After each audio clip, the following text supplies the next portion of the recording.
हरे कृष्णा राधे राधे। दोस्तों, साल 2024 में पहला सूर्य ग्रहण लगने वाला है और इस सूर्य ग्रहण को लेकर भारत में काफी लोग डरे हुए हैं।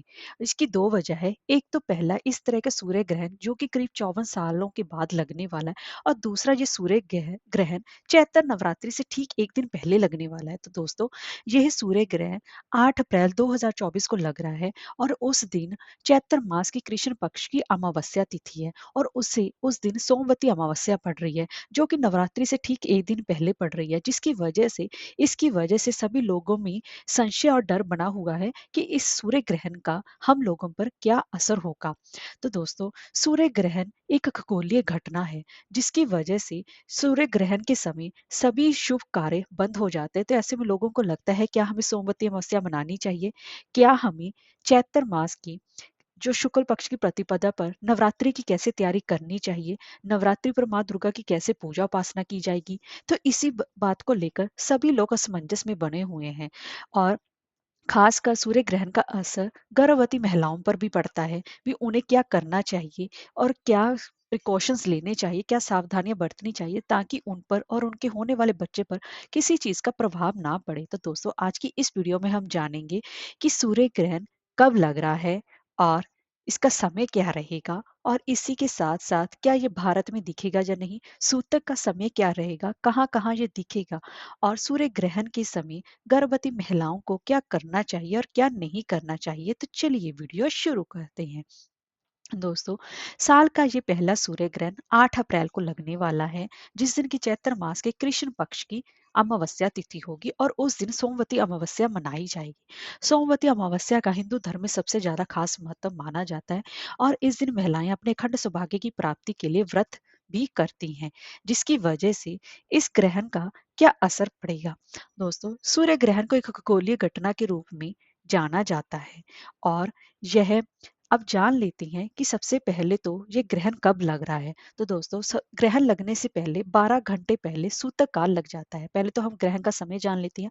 ग्रहण का समय रहेगा र, रात के 9:13 पर यह ग्रहण 8 अप्रैल को शुरू होगा और रात के ही देर रात 2:22 तक रहेगा। तो ऐसे में 4 घंटे से ज्यादा का सूर्य ग्रहण ये लगेगा और उससे 12 घंटे पहले सूतक काल लग जाता है।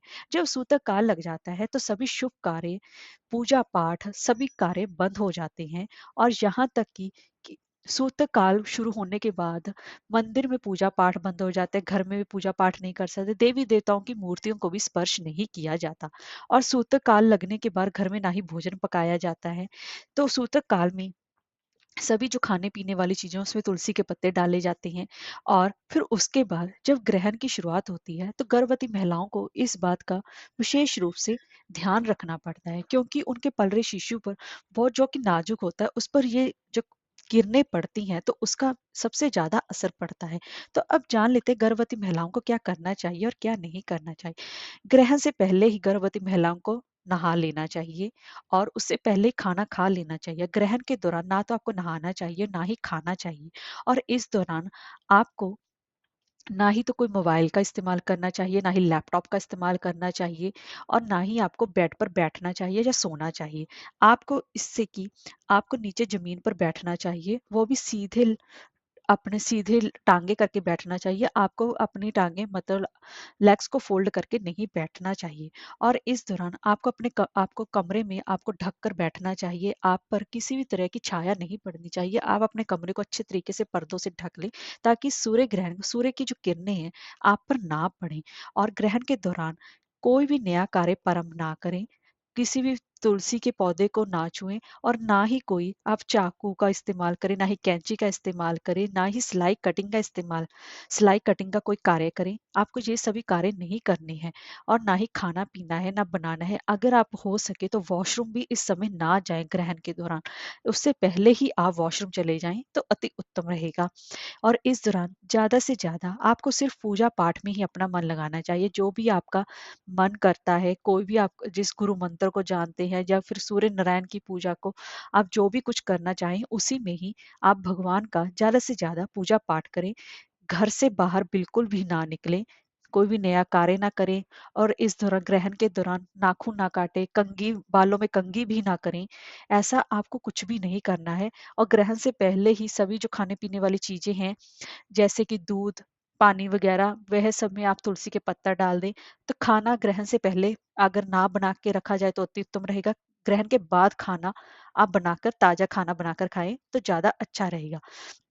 और इसी के साथ-साथ जब ग्रहण खत्म हो जाए, तब आपको नहाना चाहिए और पूरे घर में गंगा जल छिड़कना चाहिए। उसी के बाद ही देवी-देवताओं की पूजा-उपासना करनी चाहिए और फिर ताज़ा खाना बनाकर ही आप खाना चाहिए। ऐसा करने से तभी आप ग्रहण के इस असर से बचे रहेंगे और उसके बाद सूर्य ग्रहण से संबंधित चीज़ों का दान करना चाहिए, जैसे कि गेहूँ, गुड़ का दान अपनी यथासंख्या, अपनी यथा समर्था के अनुसार आपको दान करना चाहिए। क्योंकि इस समय ग्रहण के दौरान सभी कार्य बंद हो जाते हैं, तो ग्रहण खत्म होने के बाद सभी कार्य प्रारंभ हो जाते हैं। अब जान लेते हैं कि सूर्य ग्रहण भारत में दिखाई देगा या नहीं देगा और कहाँ-कहाँ ये दिखाई देगा। दोस्तों, सूर्य ग्रहण ये भारत में दिखाई नहीं देगा। जब भारत में ये दिखाई नहीं देगा तो सूतक काल भी नहीं लगेगा। जब सूतक काल नहीं लगेगा तो कोई भी चीज़ मान्य नहीं होगी। इसीलिए आप बेझिझक होके सोमवती अमावस्या मना सकते हैं। आप चैत्र नवरात्रि की पूर्ण तैयारी कर सकते हैं। माँ दुर्गा का आवाहन कर सकते हैं। आप माता दुर्गा नवरात्रि के रिलेटेड जो भी सामग्री खरीदना चाहते हैं, आप बेहिचक होकर खरीद सकते हैं। आप पर कोई भी आपको कोई भी किसी चीज़ का दोष नहीं लेगा। आप आराम से अपने सभी पूजा-पाठ, सभी धर्म कार्य सभी प्रारंभ कर सकती हैं। ना ही गर्भवती महिलाओं को इतना सब कुछ करने की ज़रूरत है। ये ग्रहण पश्चिमी यूरोप, पैसिफिक, अटलांटिक, मैक्सिको, उत्तरी अमेरिका, कनाडा, मध्य अमेरिका, दक्षिणी अमेरिका के उत्तरी भागों में यह ग्रहण दिखाई देगा। भारत में ये ग्रहण दिखाई नहीं हो देगा, इसीलिए यहाँ पर यह सब चीज़ें मान्य भी नहीं होंगी।